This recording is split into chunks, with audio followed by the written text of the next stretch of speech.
Hello guys, তো Babita creativity চ্যানেলে আজকের মিনি ব্লগ স্টার বাজারে স্মল মার্কেটিং। তো চলো ভেতরে ঢোকা যাক।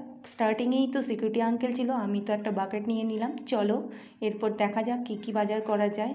শুরুতেই তোমাদের দেখিয়ে দিই, অনেক রকমের শাকসবজি ছিল। সত্যি বলতে আমি অত নামও জানি না আর তোমাদেরকে বলতেও পারবো না। অনেক রকম ফল ছিল, বেদানার তো দেখতেই পাচ্ছ, দেখিয়ে দিলাম। আর এটা কী ফল সত্যি আমি জানি না। তো চলো সব রকম ফল তোমাদেরকে একটু একটু করে দেখিয়ে দিই। এরপর আমি ভেতরে ঢুকে গেছি। সব রকমের জুস, ক্যান্ডি, কুকিজ, সব রকমের মশলা, ম্যাগি, তেল, পারফিউম আর আরও অনেক কিছু, যেটা এন্ট্রান্সে ছিল অলরেডি। তো একটু একটু করে দেখিয়েছি। তারপর আমি একটা চকলেট তুলে নিয়েছিলাম। তারপর ফাইনালি আমি বিল করে নিয়েছি। যেগুলো আমার প্রয়োজন ছিল সেগুলো মোটামুটি কিনে নিয়ে আমি বাইরে চলে এসেছি। সো চলো তোমাদেরকে একটু বাইরের ভিউটাও দেখিয়ে দিই। এটাই ছিল বাইরের ভিউ। যাই হোক, আমার এই ছোট্ট মিনি ব্লগটা তোমাদের কেমন লাগলো লাইক শেয়ার কমেন্ট করে অবশ্যই জানিও। আর সাবস্ক্রাইব করতে ভুলো না।